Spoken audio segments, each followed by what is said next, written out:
Thank you, Kyle. Hi, I'm Oswaldo. I use he, him, his pronouns, and my project was entitled Revitalizing Sustainability Opportunities. What inspired this project? Last year, I was a Green Advisor, which are peer leaders that live in residence halls and help engage students in topics around sustainability, but also help manage our campus-wide compost stream.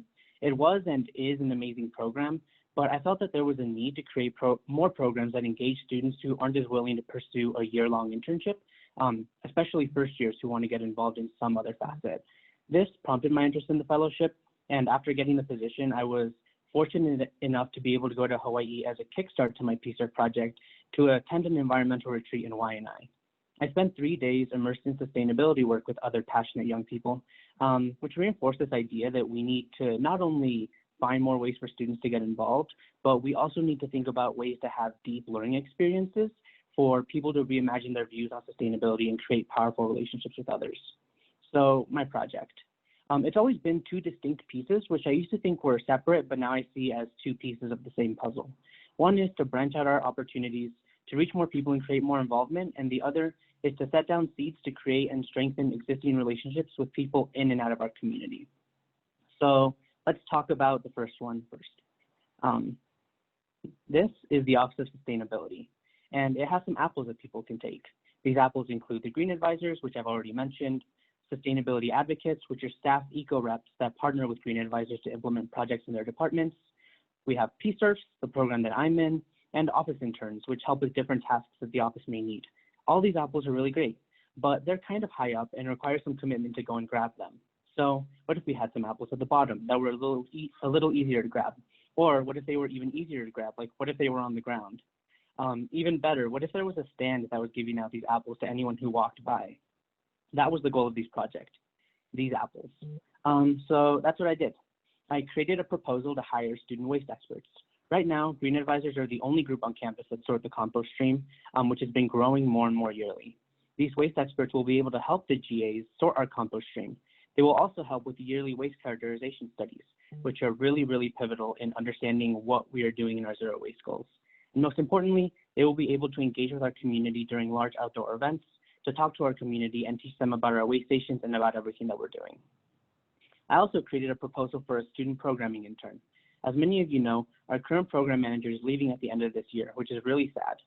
But through my work, I've also been helping her with things such as documenting lessons for trainings and general support. I've seen just how important it is that the program manager have help in supporting all of the things that we're doing, especially any program manager who may be starting this role next year, and this programming intern would be able to help support that person. Finally, I thought about community engagement. This can mean a lot of different things. One of the biggest recommendations I sent in was reimagining what the Swarthmore ecosphere looks like. The Swarthmore ecosphere is the entirety of environmental groups on campus, from student to staff groups. It's a great resource that doesn't really feel utilized, but can be reignited so that it not only is stronger, but creates action and provides support. Creating action groups and committees within the ecosphere will help groups like Sunrise Movement and the College Coalition Concerning Chester find ways to rally engagement in the work that they're doing. Now, onto the second piece of the puzzle. When thinking about this project, our planning group wasn't really sure what we wanted. We knew we wanted a deep learning experience in Hawaii for students, and we knew we wanted it to be named a Huaka'i, the Hawaiian term for a journey with purpose. Through conversations throughout the year, we learned a couple of things. One, that faculty and staff should definitely be involved for long-lasting relationships to be formed through this experience. And secondly, that we should also be working with partners in Chester so that we can think of ways to create meaningful and transformational work between all of our communities. The first semester, we worked on bringing 3 strong leaders from Hawaii to Swarthmore, Lala, Matt, and Kamu. They came to strengthen relationships, offer teachings to the community, and help in planning our Huaka'i.